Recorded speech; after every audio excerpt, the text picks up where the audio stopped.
Nuestra invitada de hoy es Laura Paredes, actriz, dramaturga, directora teatral, guionista, integrante de la compañía Piel de Lava, presencia notable en el cine nacional, quizás no tan frecuente, pienso en Argentina 1985 por no ir más lejos.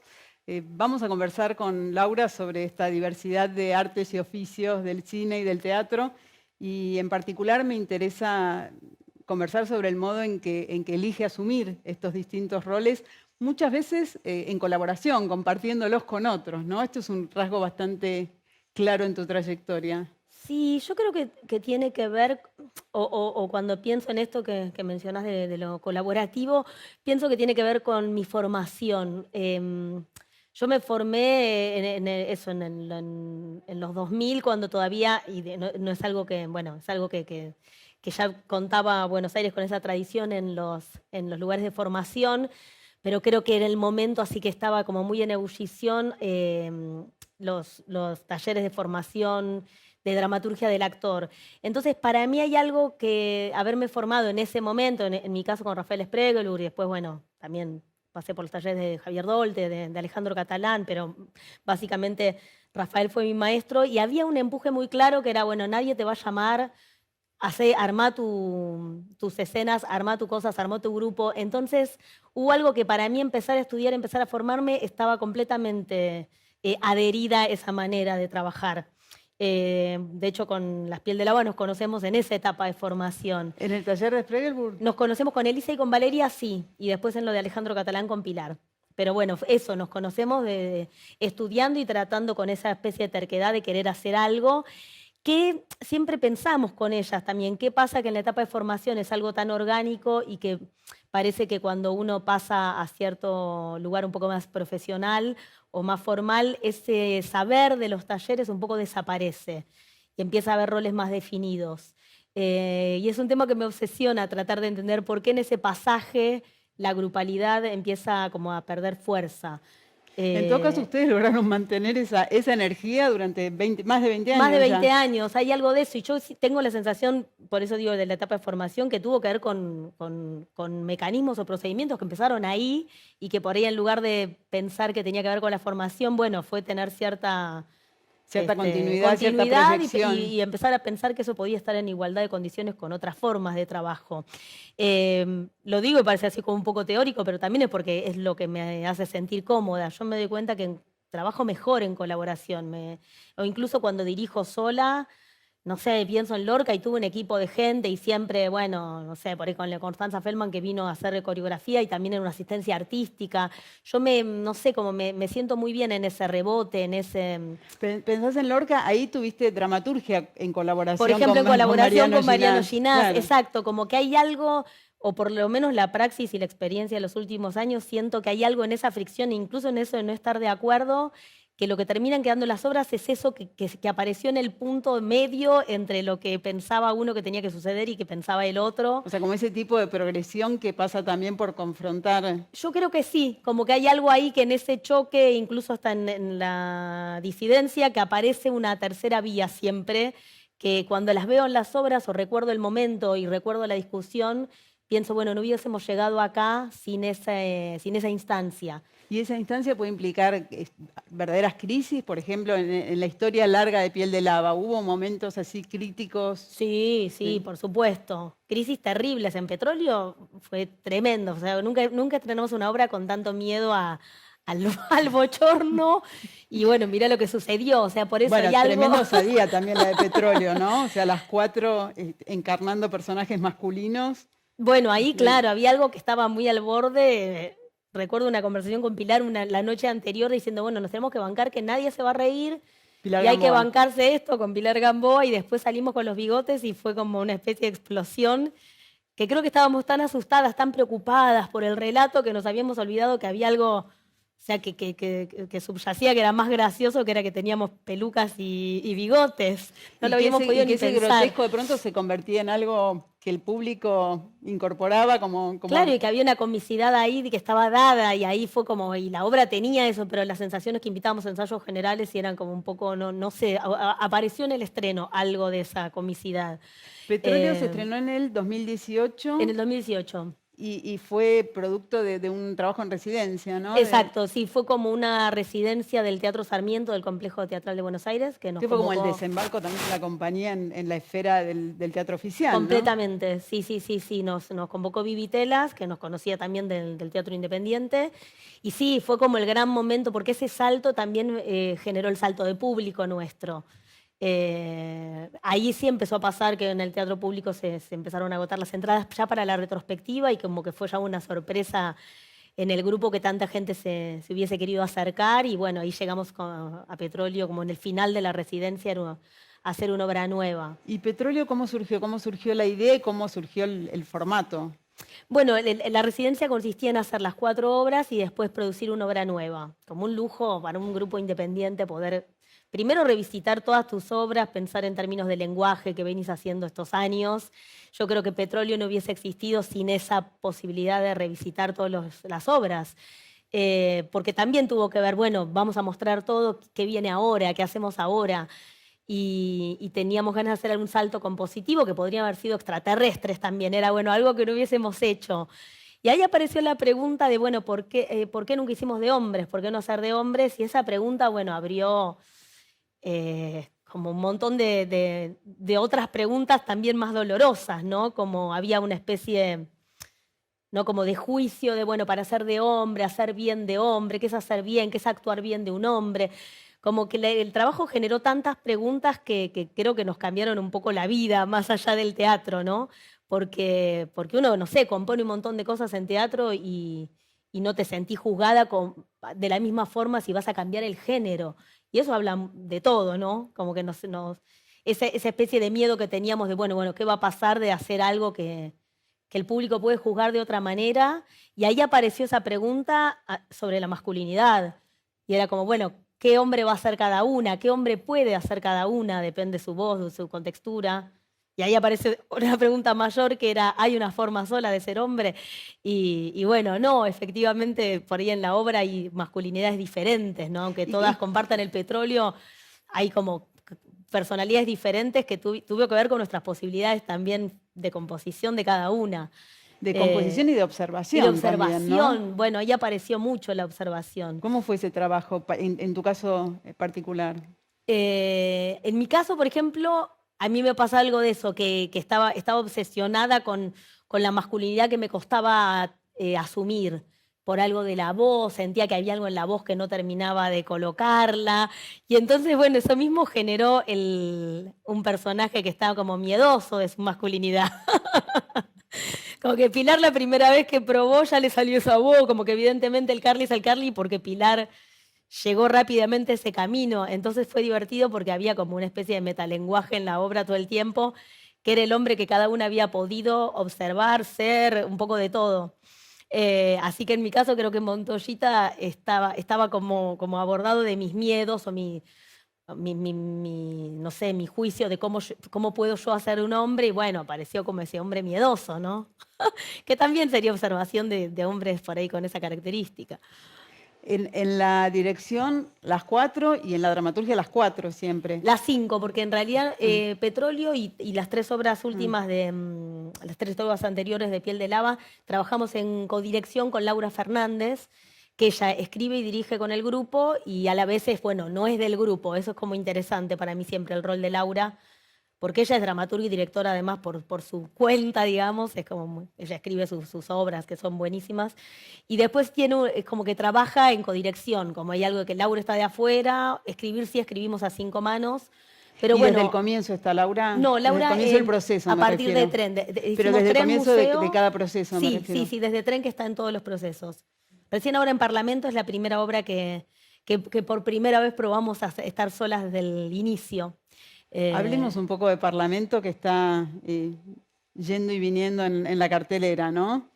Sí, ayer justo que nos vimos, hablábamos de eso, y bueno, que lo único que está un poco difícil es la idea, ay, no se consigue entradas, está un poco así, porque, bueno, estamos ahí en Art House, que es un lugar genial para hacer esta obra, pero todavía con nosotras con problema de agenda, que terminamos haciendo 6 en el mes, Claro. y bueno, la idea es como superar pronto este problema para que empiece a ser más accesible, que no sea como un problema ir a ver la obra, ¿no?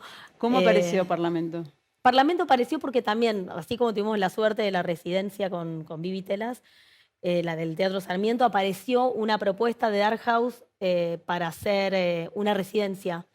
Así que lo que nos ofrecían era hacer una residencia de 2 meses, una investigación de un tema que nos interesara y abrir el trabajo. Así que no podíamos creer después de Petróleo que viniera una propuesta tan perfecta, tan exquisita para ese momento, ¿no? Porque también después de Petróleo, ¿qué hacer? Difícil, ¿no? Difícil, eso, como que es una obra que hacemos hace mucho, que seguimos haciendo, que genera como mucho público, y de golpe era hacerlo en una especie de espacio un poco museo, un poco en un auditorio chico, era volver a actuar con la gente cerca. O sea que era muy tentador, y la posibilidad de investigar 2 meses con un sueldo, no sé, que no es algo que lamentablemente nos ocurra mucho, no le ocurre a casi nadie. ¿Y el Así tema que cómo se va delineando, cómo se va definiendo en el interés? el tema aparece, bueno, siempre nosotros cuando termina una obra somos muy amigas, entonces también empezamos a pensar en otra cosa también con la excusa para vernos.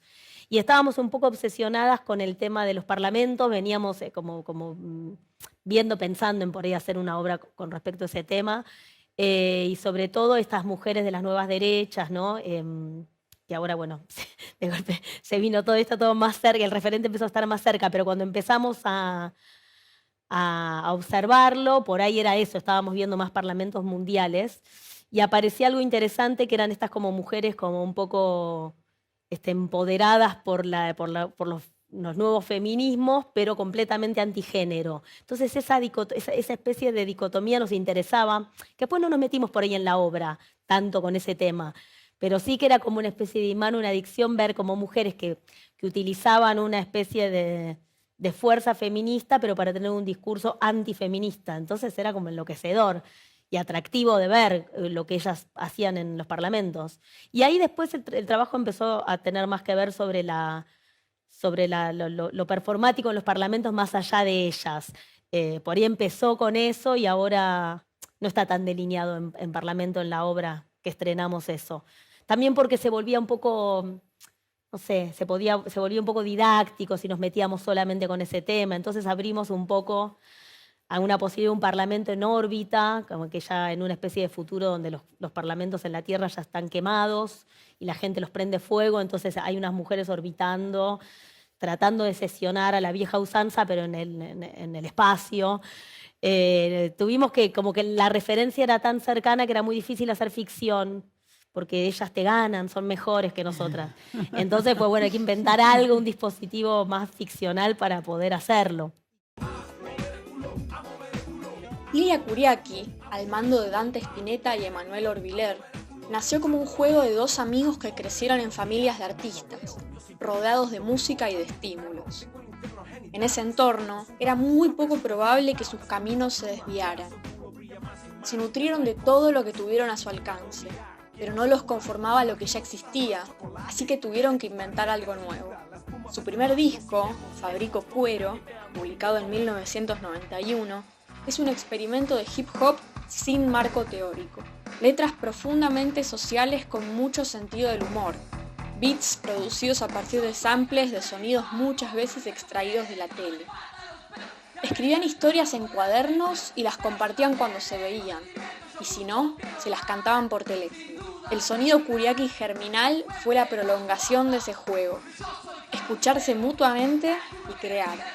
Fito y Charly los apadrinaron. Andrés Calamaro estuvo entre los posibles productores del primer álbum. Se criaron entre estudios, consolas, instrumentos, bambalinas. Cuando llegaron a grabar, ya sabían perfectamente cómo moverse en ese territorio. Lo que no sabían era tocar. Les tenían que cantar a los músicos las partes para que supieran cómo querían que sonaran.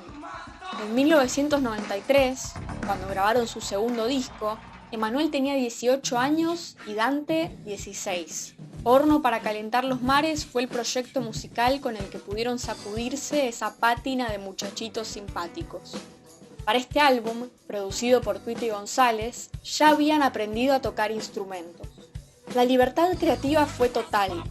Los 2 chiquitos que saltimbanqueaban en los escenarios de los grandes se tomaron la cosa bien en serio. Dijeron, acá estamos, y se mandaron con un discazo que ya tiene 3 décadas y que sigue siendo referencia, junto con el resto de su discografía, para los artistas de estos tiempos. Artistas que agradecen el talento, pero sobre todo la osadía de haber hecho algo completamente nuevo. Para leer la nota de María Sendner, ingresá a la agenda.buenosaires.gov.ar.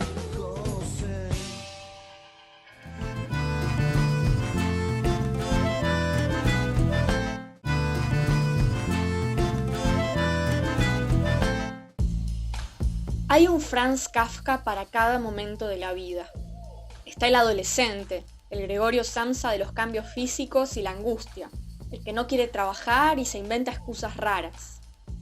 También está el Franz Kafka irónico, esquizoide y maquínico, mediado por la lectura juvenil de Deleuze y Guattari y también por la de David Foster Wallace.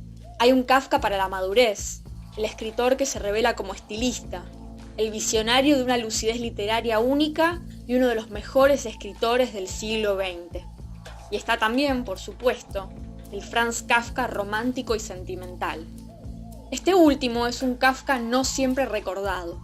Su padre no es el tótem que construye en su carta al padre, y tampoco lo son sus amigos que aparecen transfigurados por sus imágenes pesadillescas en cuentos como En la colonia penitenciaria o La condena.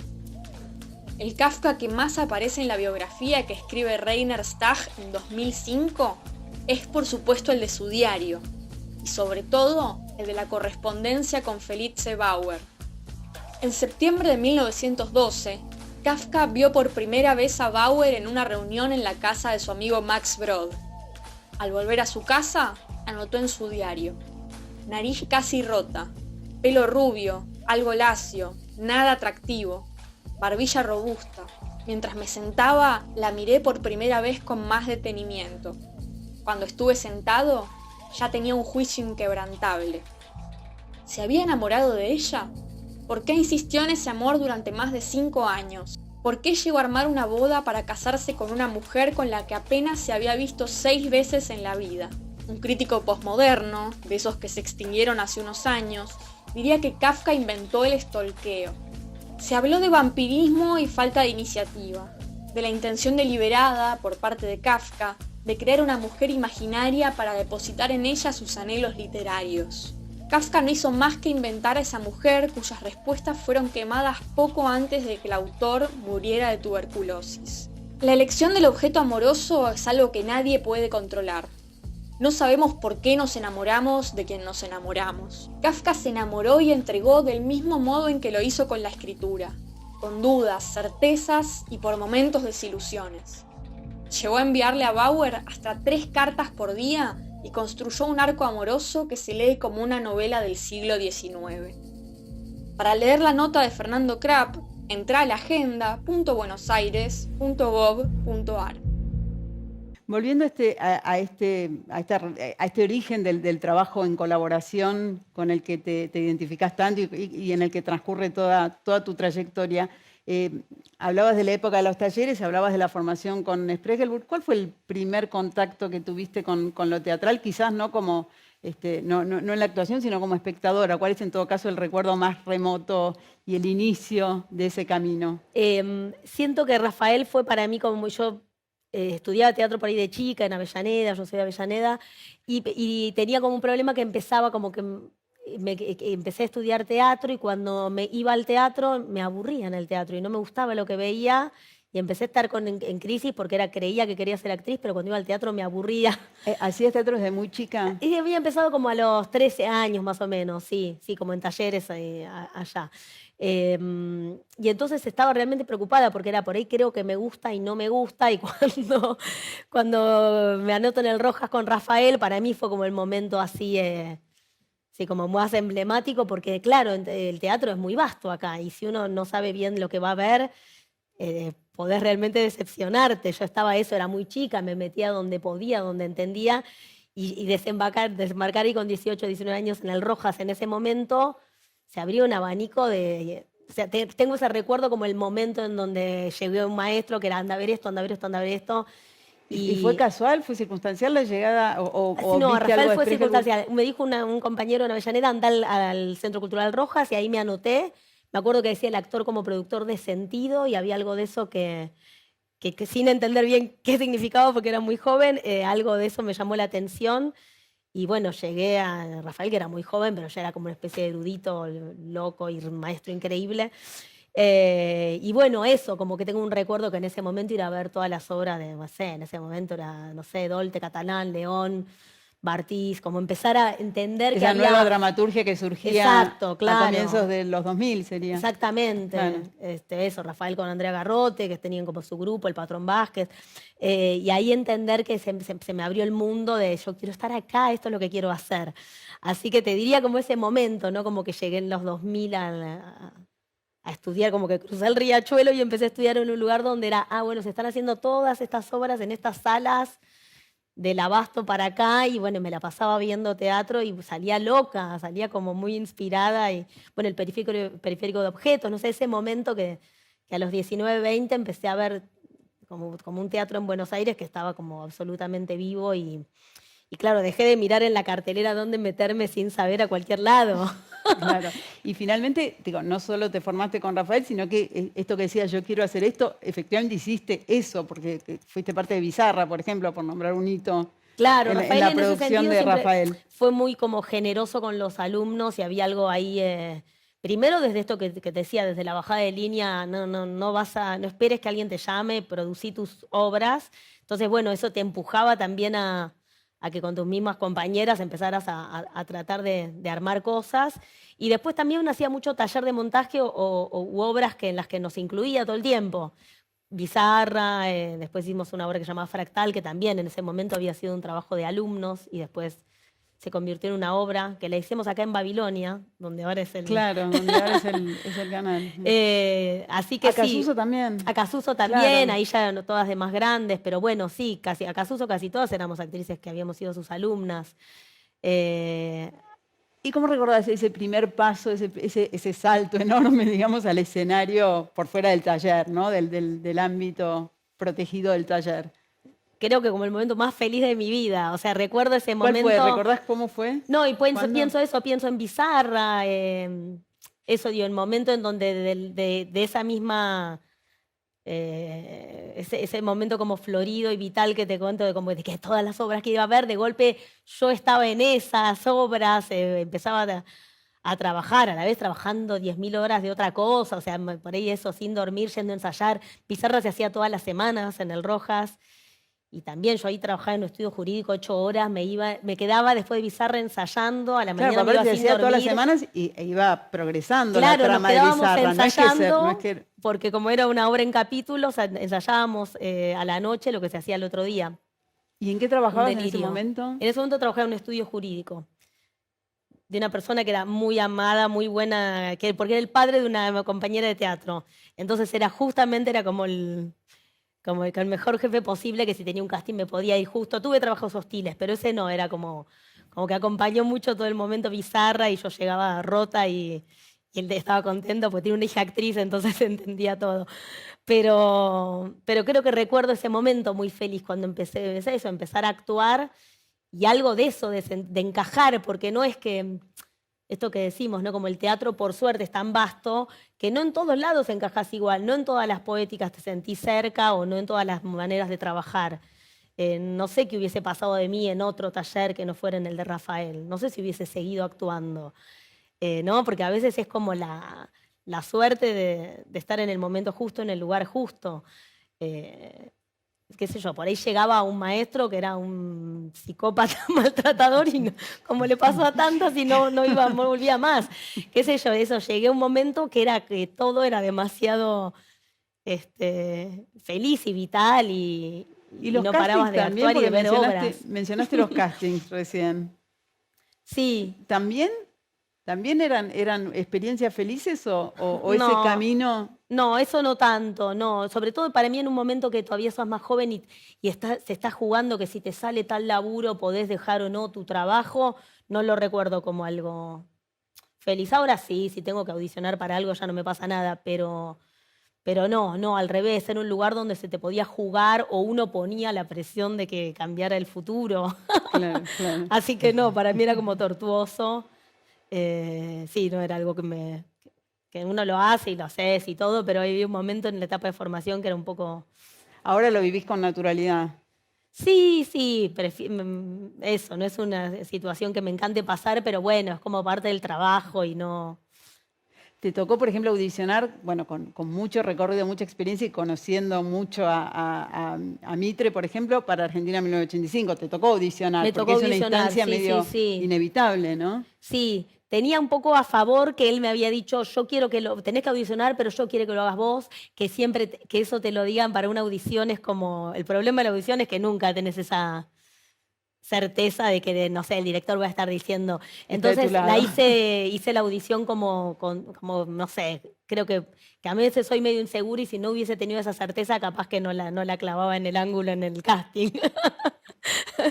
Como que creo que, porque además me acuerdo que hice un buen casting, pero porque bueno, tenía, como que somos bastante amigos con Santiago y fue, no seas boluda, no te pongas nerviosa, hacelo, yo quiero que lo hagas vos, o sea, no, lo tenés que hacer porque bueno, es Amazon, es como todo un, claro, es como toda una estructura que todos audicionábamos, había que hacerlo, pero como él estaba muy convencido de que yo hiciera de Adriana, entonces bueno, también tenía ese relax a la hora de hacerlo. A Adriana Calvo, víctima de la dictadura, sobreviviente y testigo clave que aparece en la película dando su testimonio. Sí. ¿Habías compuesto ya personajes reales de la Nunca, vida real? no, jamás, jamás. Sí, no, fue una experiencia única para mí lo de Adriana, porque, sobre todo por toda la experiencia que fue el rodaje, porque, bueno, estábamos en la misma sala, era como sí, como que O no, sea, no te era la diría- recreación del juicio a las juntas. Fue para todos los que estábamos esos días ahí como muy catártico, era tremendo estar eso. Digo, yo estaba igual, yo me había vestido igual, el saco casi igual al que tiene Adriana, sentada en el mismo lugar. Los extras que lloraban en serio con cada, eso, con cada relato. Bueno, además justo el testimonio de Adriana, que es, bueno, es como tremendo. Pero fue como algo que yo te digo, la verdad, no sé bien qué hice, como que habíamos ensayado y todo, pero estaba pasando una cosa ahí que la repetí 1000 veces la escena, me acuerdo que como que estaba repensando en lo técnico también, pero el momento lo recuerdo como una especie de nube, el momento, Claro, bueno, porque era muy justamente, emotivo lo que sí, estaba pasando. Yo me daba vuelta y la gente lloraba, pero eso, yo, nadie estaba actuando ahí, era como un momento un poco sanador y a la vez... demoledor también. demoledor volver a estar en la sala y haciendo eso y con la cobertura de la ficción, todos haciendo eso otra vez. Sí, era como un poco psicodrama, era como tremendo estar haciéndolo. Decís que que el momento en sí pasó como en una nebulosa emocional, pero sí te quiero preguntar sobre todo el trabajo previo. ¿Cómo fue ese recorrido? ¿Cómo buscaste acercarte Sí, a esa composición? ¿Y cómo trabajaste en documentarte sobre el momento y claro, sobre la claro. persona de Adriana? Mira, sí, no, y además eso, ensayamos digo lo de la nebulosa, pero es verdad que técnicamente estábamos como re preparados con Santi, cómo que habíamos pensado, porque probamos todo, yo probé a imitarla un poco más a Adriana, no funcionaba, porque hay algo bueno, como que por ahí querés imitar una manera de hablar y distanciás emocionalmente de lo que tiene que pasar, ahí se decidió que no, que yo lo hiciera desde mí, lo más desde mí posible, incluso hasta para parecerme a ella, paradójicamente también acercarme más a mí. Y te diría que la inspiración total del momento era ella. O sea, miré el video 100.000 veces, porque hay algo que ella, por más que digo, ella estaba volviendo a nombrar una situación de horror, pero ella había tenido que organizar ese discurso para un juicio. Entonces, casi te diría como la sustancia cinematográfica la tenía ella, o sea, porque ahí donde quiebra, donde no aguanta más, donde sentís que jadea y se marea. Había que ponerle cara a eso, ¿no? Porque siempre son las nucas en los testimonios, ¿viste? Claro, en los testimonios Claro, claro, nadie ella le en el ve la cara a testimonio no Adriana ni aparece a de nadie. frente, claro. Nunca aparecen de frente. Y el guión es tal cual el testimonio de ella. El testimonio es mucho más largo, dura como 1 hora y media y la escena era una escena breve, pero sí que Pero todo lo que dice el personaje es claro, parte del testimonio. sí, es de las pocas cosas del guión que no tienen ninguna transcripción, solo editado y bueno, más breve, por supuesto. Claro. Pero por eso era como muy, muy, muy emocionante. Yo en el momento no hice nada con respecto a su familia, como me parecía que, o sea, cuando me decías también cómo te preparaste, o sea, Sí. sí sabía. Primero que nada me pasaba que desde chica, de ver los registros en la tele, recordaba el de Adriana, pero recordaba el de Adriana no que no recordaba lo de haber parido en el patrullero, sino cuando ella narra que escucha la tortura de alguien que le están pidiendo que insulte a la madre y que lo torturan para que diga, o sea, todo era como el sumo, me dice, me la como doblada, esto todo para que diga algo sobre su homosexualidad y a insulto a la madre, como una cosa como muy el sumum no sé, de todos los estereotipos del malvado, como diciéndole eso, y me acuerdo de chica haber oído eso, como alguien que describe la tortura de otro y la desesperación de oír eso y no poder hacer nada, y eso me lo acordaba, entonces fue como, cuando vino el testimonio de Adriana, recordaba eso, que todos, viste, por ahí tenemos algunos recuerdos de algunos momentos. Sí, sí. Y así que eso sí lo tenía como un poco así en la cabeza, pero después sí como que ahí sí ya investigué un poco a través de Santiago y todo, que ella no había, que en el momento del secuestro de ella todavía no tiene una militancia muy activa, ella está estudiando física en La Plata, y cuando a partir del secuestro y de lo que le sucede, se vuelve como una especie de eso, como luchadora por los derechos humanos sin parar, y después eso, como que casi que empieza a partir de ese episodio a volverse un cuadro importantísimo ella. Y eso me gustaba mucho, la idea de que al revés, a partir de la situación traumática, destinás tu vida a hacer justicia y ayudar a otros. Y eso, bueno, después, una vez que se estrenó la película, me conocí ahí con Teresa Laborde y con Martina, no con Santiago, como que hablé solo con ellas dos un montón, y con Teresa quedamos reconectadas. Nos escribimos. Teresa es la hija Exacto, nacida la niña nacida en el patrullero. Pero fue como todo muy orgánico. Yo no quería hacer ningún tipo de investigación con ellas porque, viste, nunca sabés lo que les va a pasar con la película. Quizás después no les gustaba la película o no estaban de acuerdo con lo que la película narraba y por ahí generás un vínculo previo. O sea que fue todo como bastante como orgánico porque fue a partir el día del estreno, ellas me vinieron a buscar y nos abrazamos las tres. Y sí, como fue un momento muy inolvidable y además eso, estamos como conectadas y ahí sí Teresa por ahí me empezó a contar un montón de cosas de Adriana, que la supe después, o muchas veces, y Teresa también lo dice en notas, pero me lo contaba a mí, que me decía, a mí siempre me dicen qué milagro que estuviste viva, y decía, yo no soy un milagro, a mí 3 veces me quisieron sacar de la celda y las compañeras de mi mamá hacían esta especie de cadena humana para que no me sacaran. O no sé, la única ración de comida al día, que era un caldo, se le entregaban todos a Adriana para que Adriana pudiera amamantar.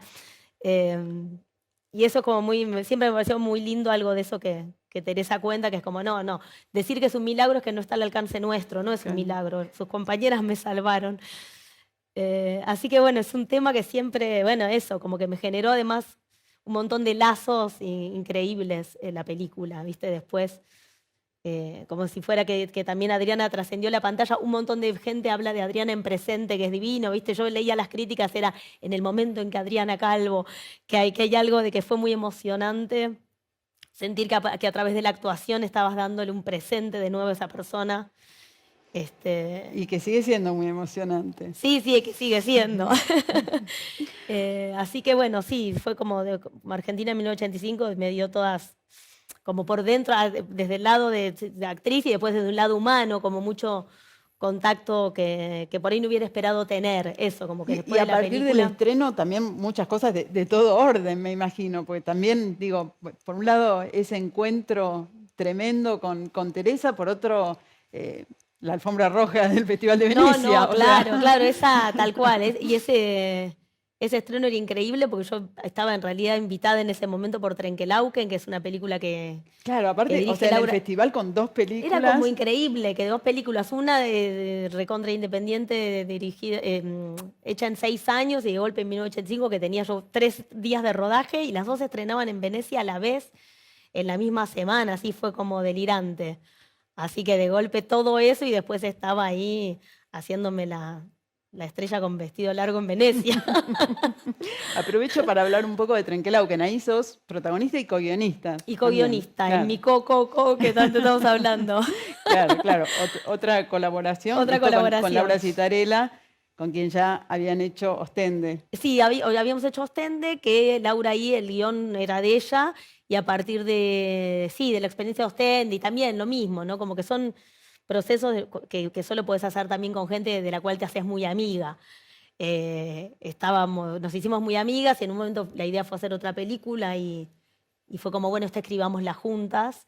Y bueno, fue genial porque también esa colaboración también, sí, sí, uno se involucra de otra manera, desde la actuación y todo. También es una película que eso, como que tiene un poco más parecida a La Flor en su manera, sin querer, no fue algo que decidimos, no pensábamos que íbamos a estar 6 años haciéndola.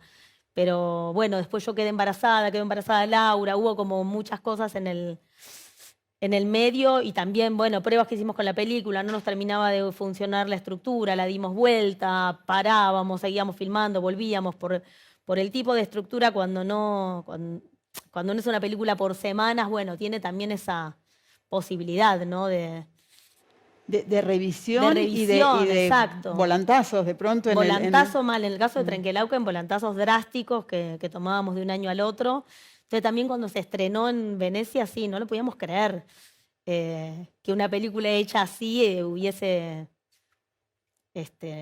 sido elegida, porque además en ese momento la vieron en Venecia con carteles que era acá tiene que pasar tal cosa, porque faltaban cosas y aún así la eligieron, era de locos. Decís, tuvo que ver con circunstancias personales, con el nacimiento de los hijos, y también tuvo que ver con circunstancias de producción que me imagino que son las propias de este tipo de proyecto independiente. Por supuesto, sí, sí, sí, se filmaba cuando había un poco de plata, sí. Y en el caso de La Flor de Ginás, no solo independiente, sino de una dimensión inabarcable. Por supuesto. Que también... Lo que pasa es que en La Flor por ahí sí, la premisa era cuando él nos propuso hacer la película, fue quiero hacer una película en donde pase la vida y vamos filmando. ¿Están de acuerdo? ¿Se casan conmigo 10 años? Bueno, sí. O sea, por ahí nunca imaginamos que iban a ser 10 bueno, años. En tu caso ya estabas... Digo, si se casan con vos, No, yo éramos amigos en ese momento. Okay. En la mitad no, pero en el episodio 3 nos pusimos de novios más o menos. Mira, o sea, en el año... En el año 2009. En el 2009. O sea que ya los unió un compromiso previo que era de otro orden cinematográfico. Claro, en realidad el enganche con Mariano, aunque después nosotros nos enganchamos nosotros, era porque, bueno, también Mariano nos vino a ver al teatro, hubo una especie de coqueteo con hacer una película de Neblina, que era una obra que nosotras hacíamos. De Piel de Lava. De Piel de Lava, empezamos a juntarnos a como adaptar ese guión, pero nos dimos cuenta que lo que queríamos era estar juntos, que la pasábamos re bien. Y él dijo, no, bueno, que hagamos otra película, hagamos La Flor, y empezó a pensar una película para nosotras. O sea, como que medio que se echó atrás el proceso de Neblina, que ya era como una obra que nos estaba quedando vieja a nosotras incluso.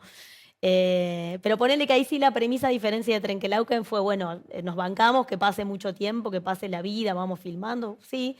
Que era por estructura de producción, pero también le interesaba algo del paso del tiempo. Con Trenquelauquen sí fue más producción y también, no sé, como que también cuando no hay ese dinero que implica poder hacer un trabajo por eso, como una producción por semanas, quizás que lo bueno es que empieza a pasar eso, que te trabas o la película no es lo que esperabas y la podés dar vuelta y decir en 6 meses, filmemos en 6 meses, todos podríamos en 6 meses, bueno, se filma en 6 meses. Como que no había, salvo con algunos fondos que había que ir mostrando un poco de material, progreso. no había una necesidad de estrenar. Así que bueno, sí, como este tipo de esquemas permiten un montón de cosas. Por ejemplo, eso, como arrepentirte y empezar una película otra vez casi. Ya que estamos hablando de Mariano, te llevo al tema que mencionaste así al pasar del Lorca.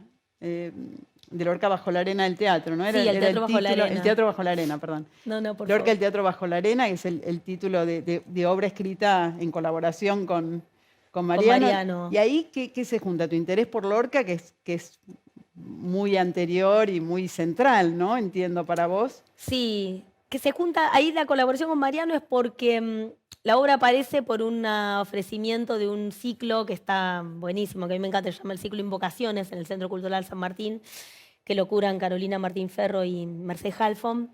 Vos habías actuado Yo ya había en actuado Claro. en Jarry, que le había tocado a Mariana Chaud, y también en Brecht, que habían hecho a Agustín Mendilarzo y Walter Jacob. Que bueno, se trata de eso, como, ¿no? como invocar directores del siglo XX. Y yo quería hacer algo de Lorca, y ellas se enteran que yo estaba por hacer algo de Lorca y me proponen ser parte del ciclo. Lo cual a mí me venía bárbaro porque generaba como un marco, porque no es que quería hacer una obra de Lorca, pero sí sobre Lorca o sobre el espíritu un poco lorquiano. Y a mí me gusta mucho Lorca, me encanta su poesía y su teatro, y a Mariano también le gusta mucho, sobre todo su poesía, no había por ahí leído tanto el teatro. Y a mí se me ocurre un poco, tenía como la imagen generadora, diría Cartoon, de una plaza de toros, pero una conferencia en la plaza de toros, como una plaza y ahí empieza a aparecer la idea, bueno, en un futuro donde los toros ya están prohibidos y en las plazas se hacen conferencias. Entonces una conferencia sobre Lorca en una plaza que ya no es. Cuando aparece ese universo, ahí le propongo a Mariano que lo escribiera conmigo, porque más allá del amor a Lorca que compartimos, Mariano le interesa bastante el mundo taurino y sabe bastante. Y yo ahí iba a hacer un poco de agua, porque a mí me interesaba la idea de que hubiese unos trabajadores de la plaza que quedaron ahí medio sin laburo y cuando hay conferencias tienen que estar. Entonces yo sabía que iba a ser un gran aliado Mariano en el universo de los monosabios, que son el personal de plaza. Y yo encima estaba como tapada de trabajo, ya ahí sí tenía como una fecha para tener que escribirla y empezar a ensayar. Y bueno, y ahí fue, por eso lo hicimos en colaboración, porque había algo de Lorca y lo taurino que me parecía que era el perfecto compañero para escribirla.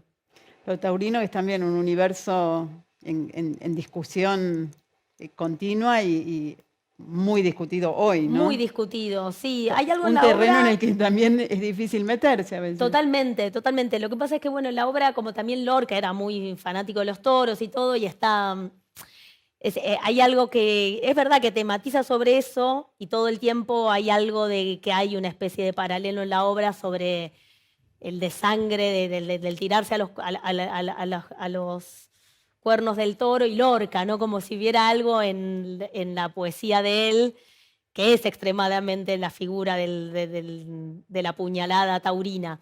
Entonces, no sé, no sentí mucho que se generó con la obra esa discusión. Quizás porque, bueno, no es sí que pasa como en una especie de futuro en Almería, donde ya ahora no hay toros, pero hay eventos culturales. Claro. Y claramente los de la plaza son unos fanáticos de los toros.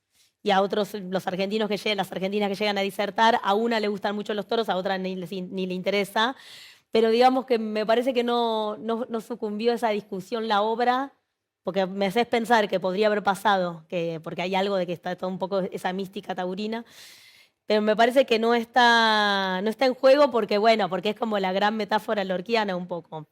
Y además a mí me pasa que, bueno, yo fui a ver una corrida de toros en Sevilla hace un par de años y, bueno, es un espectáculo, y digo, más allá de lo que podemos decir, que creo que no hay mucha discusión del tema animal, es algo que a mí me dejó como pasmada. Es como algo que si te gusta el teatro, es como que si alguna vez si te da el corazón para verlo, porque depende también de una sensibilidad para poder verlo, casi que te dirías que es como una especie de práctica en la que ves todos los procedimientos del teatro se desarrollan en una plaza de toros. Hay algo del peligro, de cuando el torero se acerca al toro ya demasiado, si el toro empieza como a recular y se aleja del toro, la gente lo chufla, lo insulta. Como hay algo del peligro en la escena, de hecho además uno está esperando todo el tiempo que el toro lo mate. Estás como así, estás como completamente enloquecido porque hay una especie de peligro que obviamente además uno dice el toro está picaneado por el hombre, que claramente es así, Sí, le sí, va sí, perdiendo sí. fuerza, pero el toro es muy grande al lado del hombre. O sea, es como una especie de peligro que no puedes dejar de mirar, es terrible. Yo lloraba, me tapaba la cara, me agarraba, ¿no? Pasé como una especie de Pasaste por todos experiencia los tan estados extrema posibles. que para mí era como que y pensaba, digo, hay algo que en la poesía de Lorca que es tan física, tan carnal, tan de los fluidos de todo tipo, que bueno, como que me aparecía como con mucha nitidez que el lugar donde se jugaba eso tenía que ser una plaza de toros. Hablaste de la idea generadora y de Cartoon. Ahí hay otro maestro para vos muy Ahí clave, hay otro ¿no? maestro, es verdad. Yo estudié en la Escuela de Dramaturgia ahí en la EMAD con Mauricio. Y sí, desde el texto, yo sí, por supuesto, como un gran maestro. sobre todo eso, para mí como hay algo de lo que él plantea como maestro sobre la imagen generadora, que es como que siento que desde que estudié con él no existe más el miedo a que no se te ocurran cosas, ¿no? Hay algo de eso, es como un gran maestro para no tener pánico al papel en blanco, a no sé qué escribir. Porque, bueno, él siempre dice, las ideas no son singulares, las imágenes sí. Si vos tenés una imagen, eso ya es, esa imagen, si es singular, la vas a poder escribir, porque aparte no es una idea, es una imagen que desprende ideas. Y un poco fue así, a mí se me vino esa imagen y a partir de ahí se me ocurrió dos investigadoras sobre Lorca que discuten, pero tienen a la vez un pasado en común de sangre por una traición. Bueno, algo de... Me empezó a parecer como una tesis que fuera, bueno, una conferencia sobre Lorca que a medida que avance se vuelva lorquiana, se vuelva inevitablemente así del desgarro constante. Para una actriz productora de sentido es muy distinta la experiencia de entregarse a un dramaturgo y director. Pienso en el caso de Las Cautivas, ¿no? Donde estás ahí convocada como actriz y donde estás siguiendo como una idea, entiendo yo, que muy definida ya de Tenconi Blanco desde el Sí. comienzo. ¿Cómo se establece ese diálogo con el director y dramaturgo cuando uno trae el bagaje que traes vos? Claro. Sí, a mí igual me gustas. Justo Mariano es muy particular porque también él dice que, por ejemplo, que trabajar con bueno, Lore también es directora, Claro. Lorena Vega. Entonces, justo es un director donde nunca se siente amenazado por eso, y eso es bárbaro. Un director que te escucha mucho, que quiere que opines sobre el material. Entonces siempre fue muy cómodo con Mariano y Mariano dice, también la llamé porque a mí me gusta esa zona que había pensado que era un trabajo que necesitaba también de actrices que pudieran pensar también en la escena. Así sea, que en que ese se dio sentido no fue esa- reñido claro. para nada. Es como una persona que evidentemente es muy seguro en eso, porque no recuerdo nunca ninguna fricción con respecto a poder opinar, incluso disentir. Hay algo ahí que, como un director muy cariñoso y muy juguetón para que te mandes a actuar y a correrte y a hacer el ridículo y probar, como que es muy cariñoso, ¿no? Porque siempre lo pienso eso como directora, que hay algo de que el actor a veces o la actriz sos medio sonso, lo que querés es que más o menos sentir que del otro lado hay red para poder mandarte. Si están del otro lado muy, no, eso no, eso no, no, no, no, te empezás como a inhibir, ¿no? Como que casi que lo que necesitas es un poco de colchón para decir equivocate que no pasa nada. Y Mariano es muy así, como que también creo que muchos hallazgos de la obra en términos de actuación están porque él permite mucho esa zona. Y después eso, no se riñe para nada con eso. Casi que le interesa que seamos directoras, le gusta, lo hablamos un montón, fue algo que estuvo re presente en el proceso. Claro. No quiero despedirme o cerrar la charla sin hablar sobre Antígona en el baño, que es un estreno más reciente y que te tiene como codirectora otra vez colaborando. Otra vez. Ahora con Verónica Ginás. Bueno, esta obra en particular tiene como una especie de genealogía divertida, que es que así cuando hablamos de cartoon, cuando Vero le ofrecen esta obra hace muchos años, Verónica además es mi cuñada, es la tía de mi hijo, y me dice, me pasaron una obra que me reí muchísimo, que se llama Antígona, sensual se llamaba en ese momento. Yo le digo, conozco la obra, es un compañero mío de la EMAD, porque Facundo Silverberg fue compañero mío del taller de cartoon de la EMAD.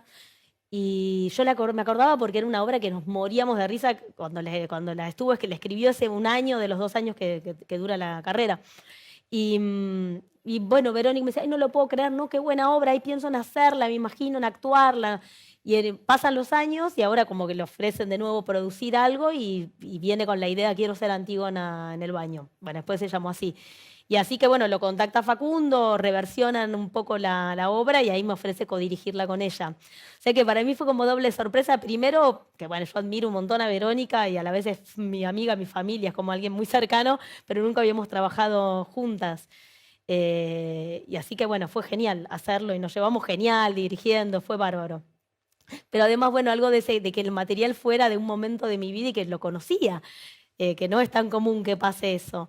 Y lo más increíble es que Facundo también después contaba que cuando la escribía en ese momento, esto fue hace, no sé, sí, casi 10 años hicimos la EMAD. Pensaba en Verónica. Ah, no, increíble. Es increíble y que después las Increíble. vueltas, porque ella se lo manda a otra persona el texto. Así que bueno, fue una cosa muy feliz también, eso, una experiencia recontra comercial.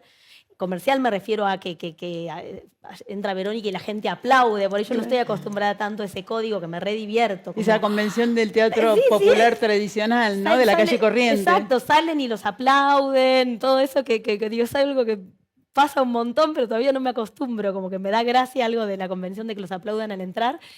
Y me gusta mucho algo en ese circuito, agarrar algo del mundo del teatro griego, como me parece que es muy hábil la obra en eso Claro. y es muy divertida desde el texto, que hay algo que es una especie de eso, como de actriz de televisión que de golpe se debe un clásico y quiere hacer Antígona en el teatro y está en pánico. Y hay algo de eso, de que vuelve como con cierta accesibilidad el tema del teatro griego, o incluso que tuviera el título Antígona, que era un tema. Claro. Que claro. incluso fue un tema conversado, si Antígona, si Antígona en el título. Que pudiera expulsar público. Exacto, Claro. y me gustó la osadía de los productores que permitieron que estuviera, porque primero era raro, tipo Antígona, ¿les parece Antígona? Bueno, una osadía a la medida de Verónica. A la medida de Ginás. Verónica, también la vez de Verónica no cree, claro, me imagino que nadie cree que va a ser Antígona en serio, el texto Antígona. Así que bueno, estoy muy contenta porque además me gusta mucho la obra y verlos a los tres, a Esteban Lamote y a Héctor Díaz también, trabajar juntos el trío es como desopilante y fue un proceso que me reí muchísimo, la pasaba tan bien que cuando estrenamos tenía pánico, que digo, ay, a ver si yo me reía sin parar con Sabri, con la asistente de dirección, que estábamos las dos, Sabrinarias, muertas de risa, y era tipo, estas cosas que por ahí uno cree, pero estás como en una especie de endogamia en el ensayo, y que digo, los mandé al muere y nadie se va a reír de esto. Y así que cuando vi que la primera función, que funcionaban los chistes, que nos estaban riendo, lo mismo que nos pasaba a nosotros en el ensayo, fue como un gran alivio. Se ha superado el pánico. Sí, sí, sí. Muchas gracias, Laura. Muchísimas gracias por la conversación. Por favor, a vos.